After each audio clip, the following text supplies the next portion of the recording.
যাচ্ছে। এত বাড়লে হবে? ডাল এনেছি, ডাল 120 টাকা। হ্যাঁ, এত বাড়লে হবে বল? খাবো কি? কাজ নেই, কর্ম নেই, মন্ত্রীরা খালি এই করে বেড়াচ্ছে। মন্ত্রীর দেখা হলে বলবো। মন্ত্রী দেখা হলে তবে তো। মন্ত্রী আসে নাকি আমাদের এদিকে? ভোট নেওয়ার সময় তখন একবার আসে, তারপর আর ধারের কাছেও থাকে না। মন্ত্রীরা খালি ভোট দাও, ভোট দাও, ভোট দাও, ভোট দাও চেয়ে বেড়া।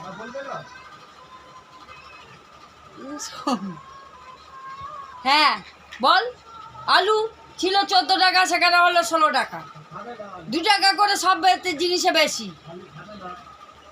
ডাল বললাম, তেল তেল হচ্ছে 200 টাকা করে। কি খাবো? খালি এদিক দিয়ে বাংলা বন্ধ করছে আর টাকা বাড়িয়ে যাচ্ছে।